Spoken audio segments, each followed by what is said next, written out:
普段会社で働いていると、いろいろな人と一緒に仕事をすることがあると思います。その中で、目の前の業務に追われて、なかなか成長を実感できない。一生懸命働いているのになぜか成果が出ない。といったことで悩んだことはありませんか？こうした問題は視野の狭さから生まれている可能性があります。視野が狭いと、今までの経験や既成の価値観の範囲内でしか物事を考えられない。いつも堂々巡りになってしまう。良い解決策がなかなか思いつかないといったことが起こり得ます。では、どうすればより広い視野で物事を考えられるようになるのでしょうか？この動画では、視野を広げるための具体的な方法として、具体、抽象×フロー、ストックのマトリックスによる思考法を解説します。具体と抽象はイメージしやすい一方、フローとストックとは何だろうと思う人も多いと思います。このスライドでは、フローとストックの簡単なイメージを載せています。お風呂のようなイメージなのですが、蛇口から注がれる水と下から出ていく水があります。これらの流入と流出がフローです。一方、ストックとは、フロー系の中に溜まっている水のイメージです。このイメージを拡大解釈して、フローとは流動的、一時的、個別的なもの。一方、ストックとは固定的、安定、全体的なものとします。では、早速ですが、具体、抽象×フロー、ストックのマトリックスについて見ていきましょう。マトリックスの形はこのようになります。縦軸に具体と抽象、横軸にフローとストックを載せています。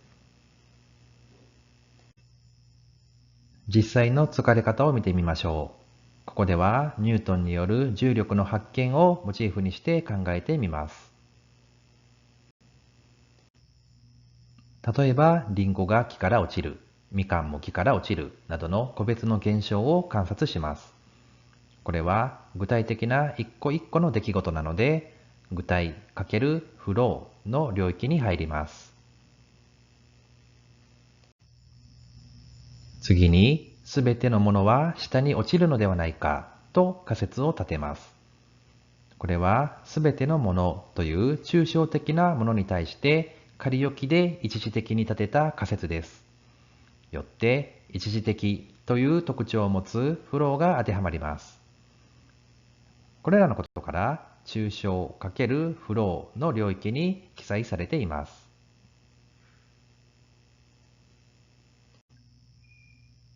次に、すべてのものは下に落ちるのではないかという仮説をいろいろ検証していった結果、どうやら本当にそうらしいとなったとします。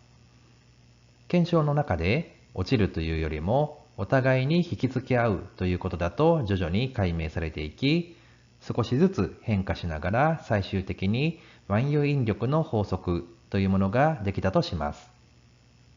これはどんなものでも当てはまるので抽象的、かつ仮説ではなく固定化された理論になったので固定のイメージを持つストックに当てはまります。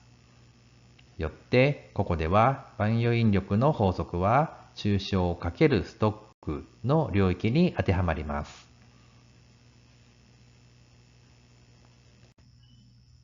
残った具体×ストックの領域は何なのかというと、万有引力の法則を実際の世界に当てはめてみた時の世界となります。いろいろなものが実際に重力で落ちているなということを日々感じているような状態です。このようにバラバラの情報から仮説を立て、その仮説が立証されて固定化された理論となり、その理論により世界を見るといった流れになっています。この考え方を仕事の場面に当てはめてみましょう。一つ目の例として、会社のルール作りを挙げます。ルールが時代にそぐわないと感じた時のことを考えてみます。先ほどの万有引力の法則の例のように、左上の欄、つまり具体×フローの欄から見ていきます。そのルールが作られたのは、例えば昭和の時代かもしれません。ルールには、ルールが作られた当時の時代背景や社会情勢などが反映されているでしょう。そのような当時の考え方などをもとに、こんなルールが良さそうかなと、最初は仮決めの形からルールが作られ始めたはずです。少しずつルールを修正していきながら、最終的な正式なルールが作成されます。そして会社の普段の行動がルールに沿った運営となっているかどうか照らし合わされていきます。安定した状況が続くと、ルールは確固たる地位を持ち始めます。社員の行動がルールに沿ったものかどうかということが注目されるようになります。これはこのマトリックスで言うと右側の世界、つまり固定化されたストックの世界の話です。つまり安定した状況が続くと、良くも悪くもストックの世界だけで物事が判断されていきます。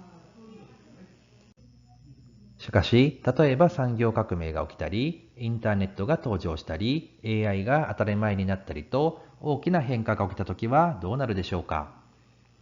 既存ルールでは想定外な事象が次々と起こり、古い時代に作成されたルールではもはや対応できなくなっていきます。大きな環境変化が起きた際などには、具体の世界と既存ルールの間で矛盾が生じることになるのです。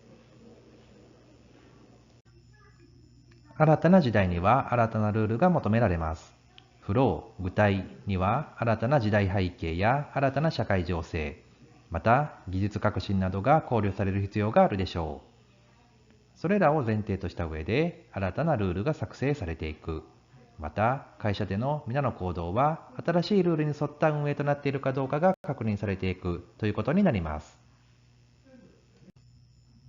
一説には会社の寿命は30年、3代目が会社を潰すと言われることもありますが、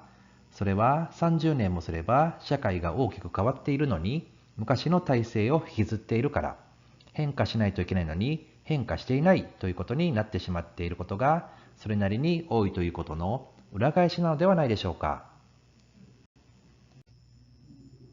ここでは一般的に会社のルールという表現を用いましたが、具体的な業務としては品質管理、工場での工程管理、営業体制などすべての業務において応用できる考え方だと思います。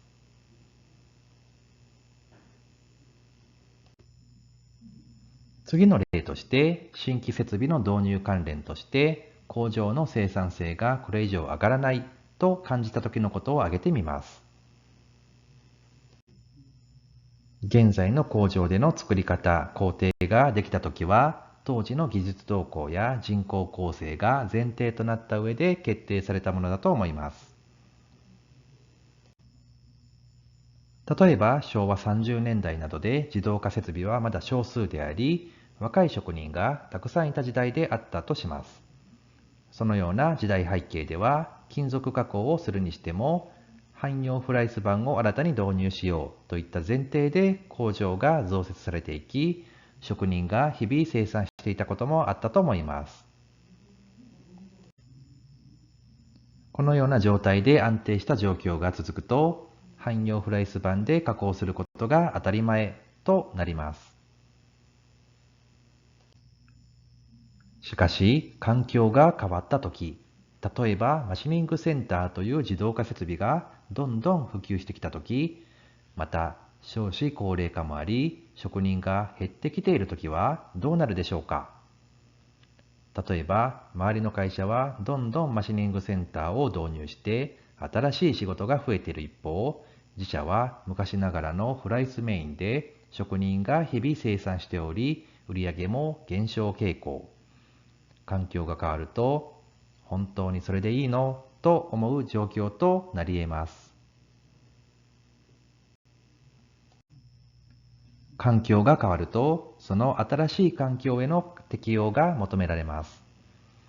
例えば、マシニングセンターを導入して自動生産を推進していくことが求められているのかもしれません。先ほどの例では、汎用フライス板とマシニングセンターを取り上げましたが、現在ではよほど職人技が求められたり少量生産でない限り、マシニングセンターを導入している会社が多いことと思います。汎用旋盤と NC 旋盤も同様の話でしょう。設計部門ではドラフターと二次元 CAD の例も同様のことと思います。今の時代ではドラフターで図面を描いている会社は少数だと思います。では、二次元 CAD と三次元 CAD はどうでしょうか。人手での作業もどんどんロボット化されてきています。ジグは手作りだったのが、最近では 3D プリンターで作成される事例もどんどん増えています。人が行っている業務は今後どんどん AI にとって代わられる可能性が高いと思います。今時汎用旋盤で量産なんてしないよ。今時ドラフターなんて使わないでしょう。と思った人ほど実は注意しないといけないのかもしれません。もしかしたらご自身も、まだ3次元 CAD じゃなくって2次元 CAD を使っているんですかと若い人から思われているかもしれません。実際そのようなことを思われても不思議ではない時代になっていると思います。5年後には、まだジグに 3D プリンターを使ってないんですかまだ AI 使ってないんですかと言われるのが当たり前になっている可能性は十分あると思います。技術が変わっている、時代が変わっていることに気づかずに、いつまでも旧来のやり方を続けている可能性はないでしょうか。新しい技術や設備、システムに目を向けることで生産性が大きく向上する可能性があります。新しいことを覚えたり考えたりするのは確かに億劫に思ってしまうことも多いものです。今まで何とかなってきたんだから別にわざわざ変えなくてもいいじゃないか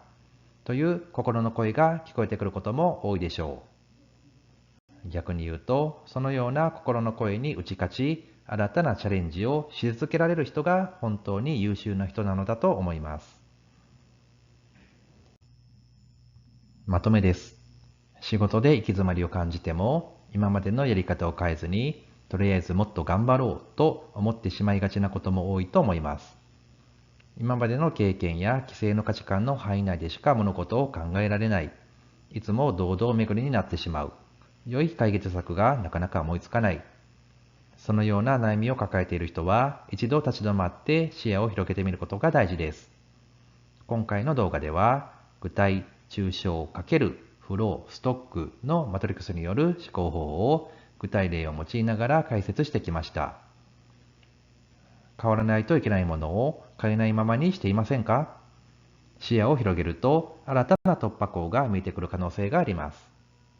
今回の動画が少しでも皆さんの今後の仕事に役立てれば幸いです。この動画を気に入った方はチャンネル登録をよろしくお願いします。今後も製造業に関する役立つ情報を発信していきたいと思いますので、引き続きよろしくお願いいたします。